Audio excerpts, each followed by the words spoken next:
भाई साहब, बहन जी, बिटिया और तू भी सुन ले रे। 27 जुलाई को है हरियाली तीज।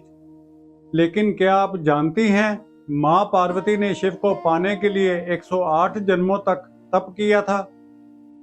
और यही व्रत आज भी हर स्त्री अपने प्रेम, सौभाग्य और श्रद्धा के लिए करती है। कुछ अपने पति के लिए और कुछ माँ पार्वती जैसे जीवन साथी की प्रार्थना लेकर। अगर आप भी हर साल तीज का व्रत करती हैं तो इस वीडियो को अभी लाइक जरूर कीजिए और कमेंट में बताइए, आप पहली बार कर रही हैं या हर साल करती हैं। अब रुकिए, आज की सबसे जरूरी बातें जान लीजिए। 27 जुलाई 2025 रविवार। पूजन मुहूर्त दोपहर 12:15 से दोपहर 2:30 तक। व्रत काल ब्रह्म मुहूर्त से लेकर रात्रि चंद्र अर्घ्य तक।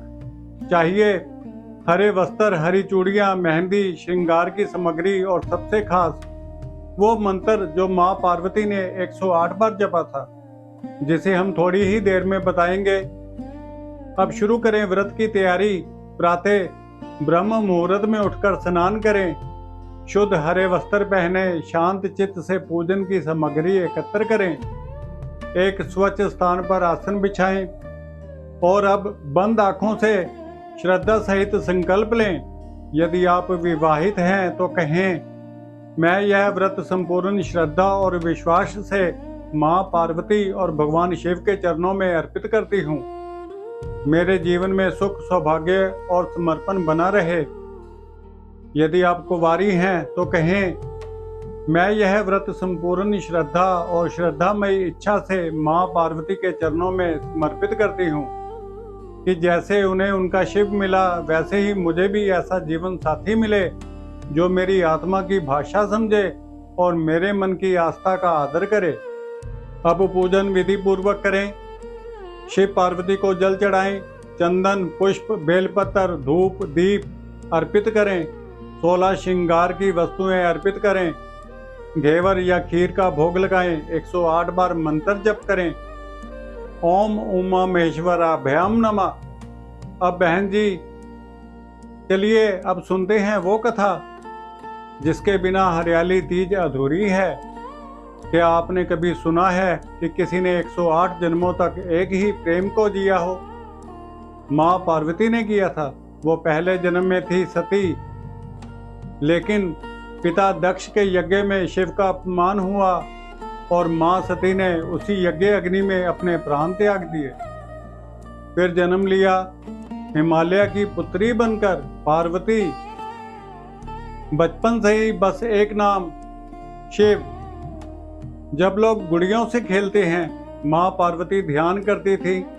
जब सहेलियां विवाह के सपने देखती थीं, वो कहती थीं, मेरा तो एक ही स्वामी है, शिव। लेकिन शिव, वो तो भस्मधारी, ध्यानस्थ, वैरागी, विवाह की बात ही ठुकरा दी। अब रुकिए बहन जी, माँ पार्वती ने जो मंत्र जपा था वो मैं थोड़ी ही देर में बताता हूँ। पहले जान लीजिए उनके तप ने त्रिलोक को कैसे हिला दिया। पार्वती जंगल चली गई, लेकिन बहन जी, वो जंगल सिर्फ वृक्षों से भरा नहीं था, वो माँ की साधना से धड़कता था।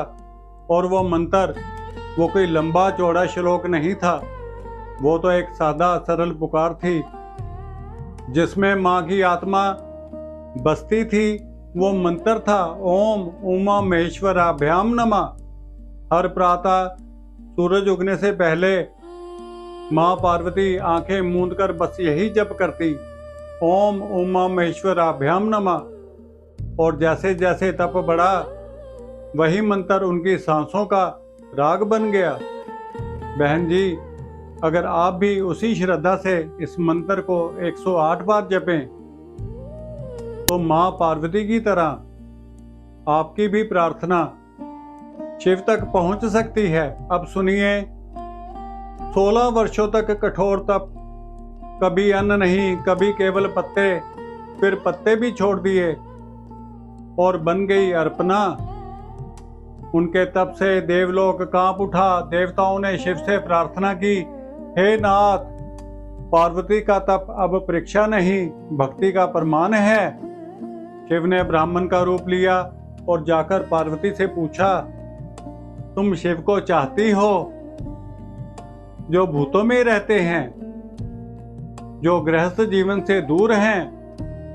मां पार्वती मुस्कुराई और बोली, वो मेरे लिए केवल पुरुष नहीं, वो मेरे प्राणों के अर्धनारीश्वर हैं। उनका मौन मेरा मंगल है, उनकी झोंपड़ी मेरा महल है। शिव मुस्कुराए, अपने रूप में प्रकट हुए और बोले, अब तू ही मेरी अर्धांगिनी है। तेरी भक्ति ने मुझे जीत लिया। नारद मुनि ने शुभ मुहूर्त निकाला। ऋषि मुनियों और देवताओं की उपस्थिति में शिव पार्वती का विवाह हुआ। अब बहन जी, जिस व्रत को आप करती हैं वो उसी विवाह का स्मरण है और उसी प्रेम की परंपरा का निर्वाह है। अब बात करें उस झूले की, जब स्त्रियां झूला झूलती हैं तो वो केवल रस्म नहीं निभाती, वो मां पार्वती की प्रतीक्षा का अनुभव करती हैं। हर झूले की चाल में एक स्त्री का विश्वास झूलता है, एक प्रेम का धैर्य, एक सौभाग्य की पुकार। अब आते हैं चंद्र अर्घ्य की ओर। रात्रि में चंद्र दर्शन के समय तांबे या पीतल के पात्र में शुद्ध जल लें, उसमें डालें रोली, चावल, सफेद पुष्प, थोड़ी शक्कर, दीपक जलाकर चंद्रमा को अर्घ्य दें। यदि आप विवाहित हैं तो मन ही मन कहें, जैसे चंद्रमा शांत और पूर्ण है, वैसे ही मेरा सौभाग्य भी स्थिर और शुभ बना रहे। अगर आप कुंवारी हैं तो अर्घ्य देते समय कहें, हे भोलेनाथ, आज इस चंद्र ज्योति की साक्षी में मैं अपने जीवन की एक अभिलाषा तुझ पर अर्पित करती हूँ। मुझे कोई ऐसा जीवन साथी मिले जो मेरे आत्म सम्मान को समझे, मेरी श्रद्धा को अपनाए और मेरे जीवन को भी तेरी तरह सरल, सच्चा और समर्पित बना दे। अब करें व्रत का समापन। यदि आपने फलाहार किया है तो चंद्र अर्घ्य के बाद आरती करें और भोजन करें।